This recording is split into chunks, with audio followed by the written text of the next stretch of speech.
guys, Ron here, and the idea of evolution has always been an interest of mine, whether it be via instantaneous metamorphosis like Pokemon evolution, or natural selection, like how the animals in the real world evolve over thousands and millions of years.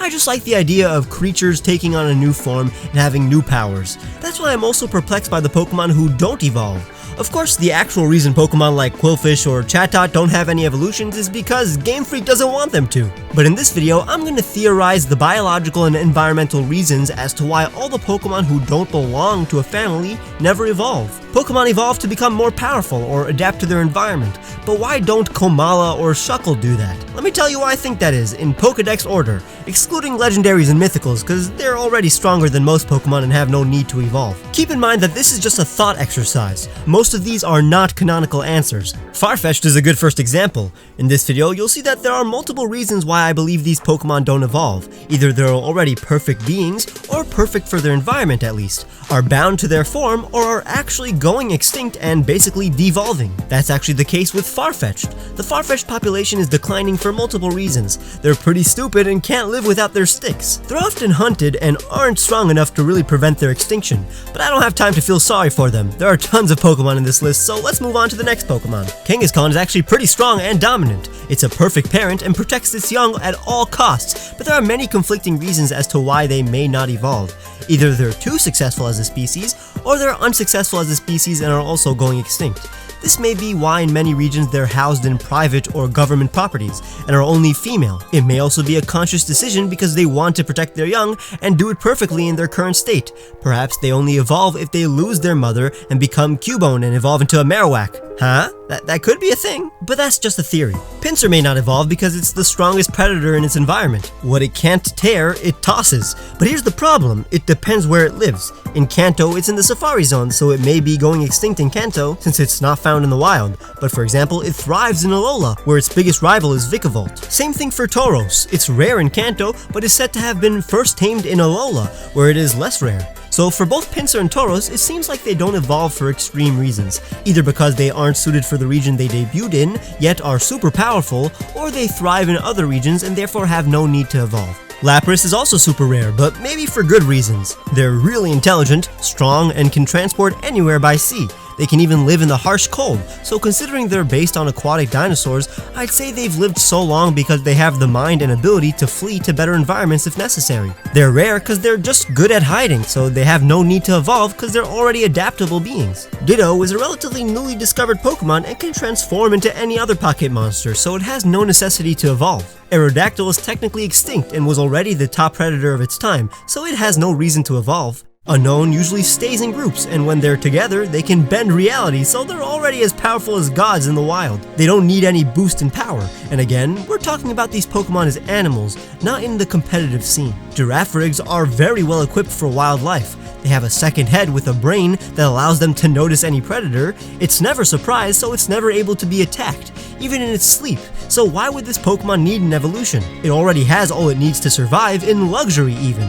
And let's not forget it has psychic powers. This thing is better than all of us. Dunsparce is pretty pathetic, but even though you'd think it would benefit from an evolution, it already has a signature survival tactic that has allowed it to exist for millennia. Whenever danger is afoot, it just digs into the ground. These things are rarely in danger because they live in dark mazes underground. They even happily share their mazes with Digletts. Like Lapras, this thing doesn't need to evolve because danger never catches up to these critters. Qwilfish's lack of an evolution is easy to explain.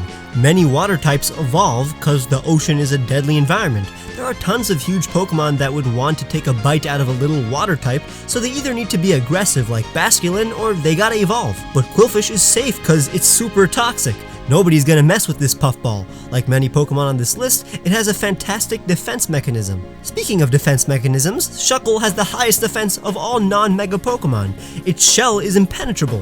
When you literally cannot be eaten, that's pretty much nature's way of saying that you don't need to evolve. Now Heracross is pretty strong, is a skilled fighter, and eats sap that can be found basically anywhere. If its enemy is somehow stronger, it can just fling it away with its horn. It's also super friendly and can make itself some good forest friends. Corsola is another Pokemon that has crazy defenses that prevent it from being eaten. and instead of evolving whenever it needs a boost in defense, it constantly sheds and grows. And whenever the clean water it needs to survive gets polluted or changes temperatures, it migrates to a better environment. Even in Alola, where it has many more predators, Corsola is stronger due to the nutrients in the sea. Alolan Corsolas have stubbier branches and detach them as a diversion to get away. Again, the Pokemon that don't evolve seem to have a lot of survival tactics and defense mechanisms to compensate for their lack of evolution, which in turn gives them no reason to fully evolve. Delibird lives in an ideal climate and can flourish in warmer climates. If it's attacked, it can just fly away, or pull out damaging items from its butt. If penguins haven't evolved in a few millennium, then it makes sense that a flying penguin that can store food in its tail wouldn't need to evolve either. Skarmory kills everything around it, and it doesn't need to evolve. Stantler is able to hypnotize any predator, allowing it to escape unharmed. Smeargle is able to learn any move. Miltank is a domestic animal, so it doesn't really need to survive in the wild, therefore it only changes when bred differently. But why would people breed Miltanks to be different when their milk is already packed with nutrients and it's already super cute yet powerful? Hoenn time! Sableye eats rocks. We live on a giant rock, so there's food everywhere for this guy. They also live deep inside caves, so there really isn't anything attacking these dudes. They're also technically dead, I guess so. It's complicated. Mawile's case is the same as Girafarig's, except the mouth it's got behind it is way stronger and also made of steel, so... Plusle and Minun depend on each other, so I don't think it's even possible for them to evolve without affecting the other. Same thing with Volbeat and Illumise. Torkoal's here, but what idiot would eat it? Its shell is a rock that's on fire, and if it needs to escape, it releases a smokescreen and retreats. All it needs for energy is coal, and as a tortoise, it lives for a very long time. Spindle lives in a harsh environment that only a few Pokemon can survive in, and is able to dodge any foe with teetering and tottering. Zangoose's only enemy is Seviper, and vice versa, so all they gotta worry about is not killing each other. Other than that, they are apex predators. That means they're on top. Lunatone and Zoroark are probably from another planet, so I can't really tell you why they don't evolve, but I can assure you that a floating rock doesn't have any predators and can survive in any environment. Castform, however, was a recent man-made Pokemon, so that explains why it can't evolve. Kecleon can literally turn invisible, so it's not easily discovered by its predators. And it can change types, so it can basically survive in whatever climate, especially if it's first attacked by a Pokemon who is native to that climate. Tropius probably doesn't get attacked by predators since it literally grows food for the rest of the jungle Pokemon, so it would be a total waste. If it was dead, the Pokemon that rely on its fruit would be dead too, and then any predator Pokemon wouldn't have any prey. This natural balance keeps everything from changing too drastically. And Absol has the ability to sense danger, so it probably never gets attacked, and is also most definitely a predator itself, so this Pokemon doesn't really have a hard life, apart from the, people blaming it for disasters. Relicanth is the Pokemon that inspired this list. The Pokedex literally says that it has remained unchanged for 100 million years because it apparently is the perfect life form, so that explains everything. Luvdisc is the most confusing Pokemon here.